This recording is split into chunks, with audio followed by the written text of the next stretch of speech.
तो भाई लोग मौसम गर्मी का है और माहौल भी गर्म है। डेयरडेविल बॉर्न अगेन के अब तक कुल 7 एपिसोड्स आ चुके हैं और सातों एक से बढ़कर एक हैं, जिसे देख के बस एक ही सवाल आता है, भाई इस सीजन की एंडिंग क्या होगी? क्या म्यूज का गेम सच में ओवर हो चुका है? और मोस्ट इम्पोर्टेंट, ये कहानी इसी सीजन में कंक्लूड होगी या फिर एंडिंग में कुछ ऐसा मोड़ लेगी कि इसके सीजन 2 की हाइप और भी ज्यादा बढ़ जाए, जिसके शूट्स अभी हाल फिलहाल में चल भी रहे हैं। और इन सवालों के जवाब मैं तुमको इसी वीडियो में देने वाला हूँ, तो वीडियो में एंड तक बने रहना। वैसे जानता हूँ इस बार तो मैं काफी ज्यादा लेट हूँ, मगर इसकी वजह इस बार सिर्फ मेरा वीकेंड का वर्कलोड नहीं बल्कि कुछ और है, तो इस पे भी हम आगे डिस्कस करेंगे। भाई ने बोला करने का तो करने का।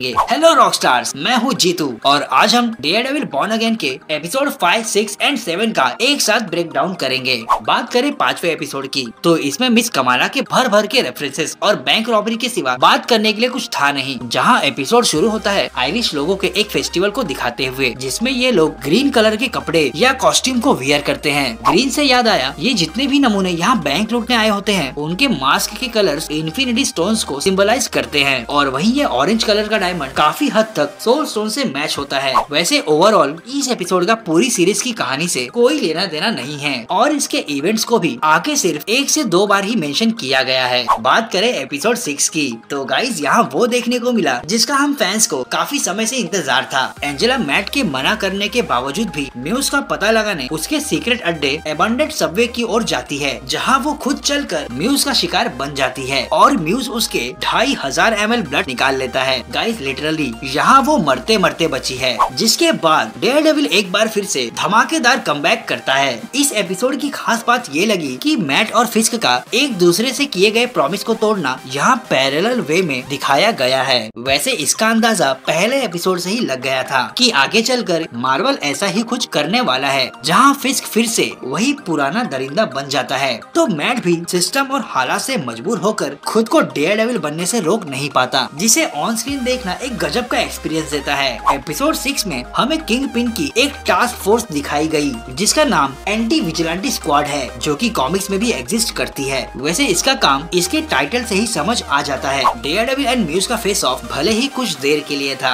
मगर इतना काफी था फैंस के बीच माहौल को गर्म करने के लिए। इसके बाद बात करें एपिसोड 7 की, तो हाँ, तुम में से कई लोगों को ये एपिसोड काफी स्मॉल फील हुआ होगा, क्योंकि इसकी कहानी शुरू होते ही बस खत्म हो जाती है। तुम इसमें हैदर के चेहरे का वो डर फील कर सकते हो जब शहर का सबसे खतरनाक साइको किलर अचानक से तुम्हारे ऑफिस में आ धमके। मैट को ये पता लगाने में ज्यादा वक्त नहीं लगा कि म्यूज का अगला टारगेट हैदर ही होगी, जिसके बाद हमें पहली बार डेयरडेविल डे लाइट में एक्शन करता दिखा, जहाँ वो हैदर की जान बचाने के लिए म्यूज को जमकर पेलता है। मतलब गाइस सच में मैट जब म्यूज को पीछे से चीर कर उसमें से अपना डंडा बाहर निकालता है, वो सीन तो मैंने लूप पे चला कर देखा। कैसी अपमानजनक बातें कर रहा होता है।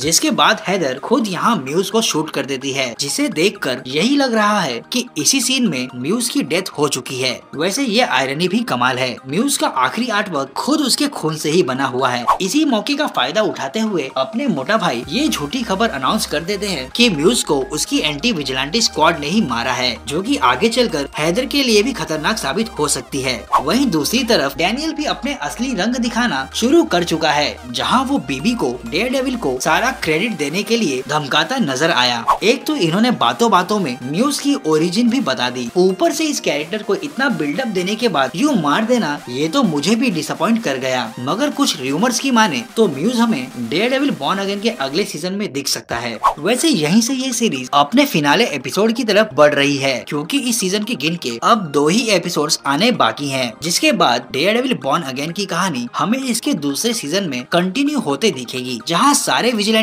एक साथ फिस्क के एंटी विजिलेंटी टास्क फोर्स का सामना करेंगे, except Spiderman. So that's all for today guys. मगर इसके पहले एक और इम्पोर्टेंट मुद्दे को डिस्कस कर लेते हैं, और वो ये है कि मेरा यूं कभी कभी वीडियोस को डिले करना। तो सबसे पहले दिल से sorry guys, because I know तुम सब मेरे वीडियोस को पसंद करते हो और तुम्हें मेरी अगली वीडियो के आने का इंतजार रहता है। तुम में से कई लोग तो मुझे पर्सनली DM भी कर देते हैं अगर किसी इम्पोर्टेंट टॉपिक को कवर ना करूँ तो। दोस्तों, जैसा कि मैंने पहले भी बताया है, कि मैं अभी के लिए फुल टाइम एक MNC कंपनी के लिए वर्क कर रहा हूँ और पिछले कुछ टाइम से मेरा ऑफिस वर्कलोड वीकेंड तक भी खत्म नहीं होता, जिसकी वजह से मुझे वीडियोस बनाने में भी दिक्कतें आने लगी हैं। और इसके साथ ही इसी वीक मुझे मेरे रूम का भी रेनोवेशन करवाना पड़ा, जिसकी वजह से बहुत उथल पुथल मची है guys. But I will make sure कि मैं अपनी वीडियो क्वालिटी और इम्प्रूव करूँ एंड आने वाले टाइम में और भी टॉपिक्स को कंसिस्टेंसी से कवर करूँ। तो प्लीज अपना प्यार और सपोर्ट बनाए रखो यारो। टेक केयर एंड मिलते हैं अगले वीडियो में।